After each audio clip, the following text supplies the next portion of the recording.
Assalamualaikum warahmatullahi wabarakatuh. Perkenalkan, nama saya Lydia Sari Dewi, NPM 224300011. Di sini saya akan mempresentasikan tentang blockchain.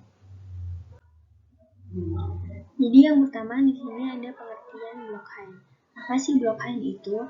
Bila diterjemahkan dalam bahasa Indonesia, blockchain memiliki arti rantai blok. Blockchain dapat didefinisikan sebagai daftar blok yang akan terus bertambah, di mana tiap blok dihubungkan dengan hash dari blok sebelumnya. Sebuah blok terdiri dari kumpulan transaksi dengan penanda waktu dan hash dari blok sebelumnya. Jadi, secara sederhana, pengertian blockchain adalah suatu sistem penyimpanan transaksi digital. Blockchain akan melakukan pencatatan secara permanen terhadap setiap transaksi yang dilakukan. Sistem tersebut terletak dalam sebuah database publik yang disebut dengan large atau buku besar. Buku besar ini bersifat terdistribusi. Transaksi disimpan dalam blok dan tersebar di jaringan peer-to-peer, di mana setiap node menyimpan salinan buku besar. Sebagai pusat data atau database, blockchain dirancang guna menyimpan informasi elektronik dengan format digital dan mampu menjaga catatan transaksi dengan aman dan terdesentralisasi. Lalu di sini ada fungsi blockchain. Yang pertama, membuat barang digital menjadi sesuatu yang unik. Semenjak kemunculan internet, para ahli dalam bidang teknologi terus mencari cara mengenai bagaimana bisa membuat hal-hal seperti musik dengan file MP3 dapat dipindahkan dengan mudah, tanpa batas, dan tanpa proses settlement ke seluruh dunia. Blockchain adalah salah satu terobosan yang merealisasikannya. Lalu yang kedua, data aman. Blockchain adalah sistem keamanan yang diketahui cukup baik untuk menjaga data Anda. Mengingat penyimpanan ada dalam banyak komputer, maka data Anda pun akan terhindar dari hacker. Lalu yang ketiga, menghilangkan middleman. Adanya teknologi blockchain seperti yang dikatakan sebelumnya, jika dapat memungkinkan untuk terjadi transaksi secara peer-to-peer antara customer dengan penyedia jasa atau vendor yang kini banyak dikuasai middleman platform teknologi. Sehingga blockchain memungkinkan Anda melakukan transaksi secara mandiri.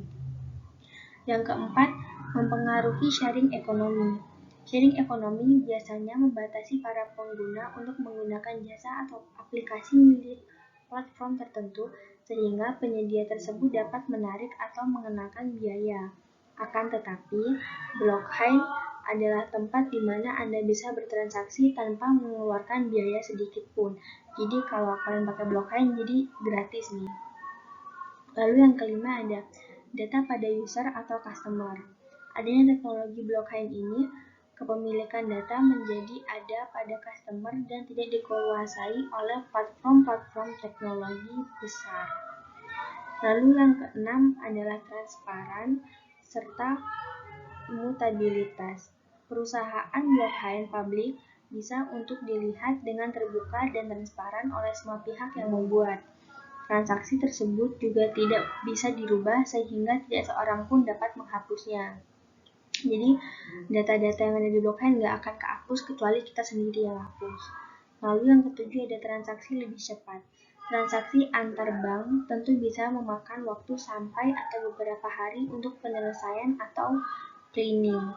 Biasanya kalau transaksi secara manual itu dia lama, apalagi pengerjaannya di luar jam kerja.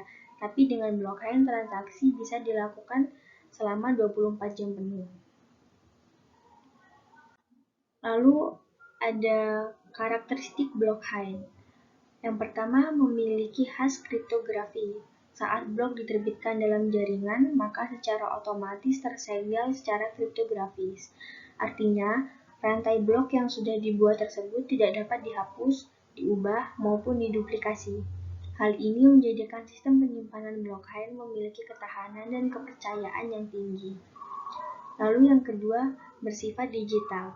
Sebagai suatu teknologi, karakteristik yang satu ini mutlak terdapat pada blockchain.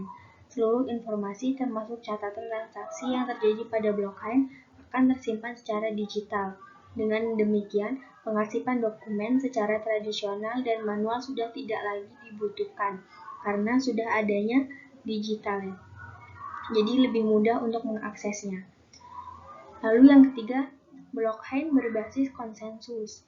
Seluruh pihak harus memberikan konsensusnya lebih dahulu untuk melakukan penghapusan transaksi. Namun, di keadaan tertentu, aturan konsensus ini bisa saja diubah untuk penyesuaian. Jadi, di sini datanya nggak akan kehapus kecuali kalian sendiri yang hapus. Dan datanya juga nggak akan kehapus kecuali dalam keadaan yang sangat mendesak untuk perusahaan blockchain sendiri yang akan menghapus. Lalu yang keempat ada jaringan bersifat peer-to-peer. Blockchain tidak membutuhkan otoritas kepercayaan eksternal atau internal karena data yang terdapat pada jaringan ini dapat didistribusikan ke seluruh pengguna. Masing-masing pengguna memiliki salinan transaksi dan blok hashnya sendiri. Mata rantai dalam blockchain tersebut yang menyebarkan informasi dari setiap transaksi baru ke seluruh jaringan. Lalu ada tipe-tipe blockchain. Yang pertama adalah blockchain public. Blockchain public merupakan jenis blockchain yang dikembangkan secara bersama atau public. Jadi blockchain ini dikembangkan secara bareng-bareng gitu ya. Lalu siapapun bisa untuk ikut dalam mengembangkan blockchain ini karena sifatnya yang terbuka bagi publik. Blockchain ini dianggap terdesentralisasi sepenuhnya dengan kontrol yang tidak di tangan individu maupun kelompok tertentu.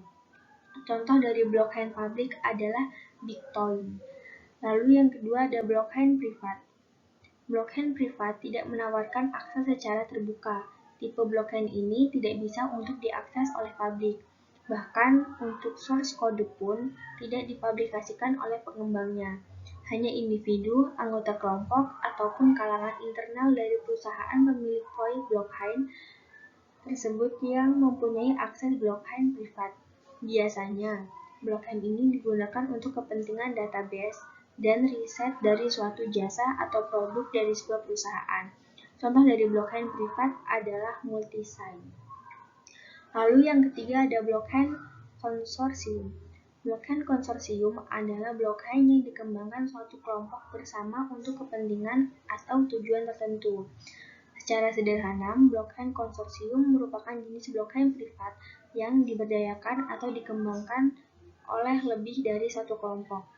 Blockchain ini dapat dilihat sebagai blockchain semi terdesentralisasi dan sering dikaitkan pada perusahaan-perusahaan yang berkelompok dan berkolaborasi sama-sama untuk memanfaatkan teknologi tersebut guna meningkatkan kinerja bisnis. Jadi sekian presentasi dari saya tentang materi blockchain, kurang lebihnya saya mohon maaf.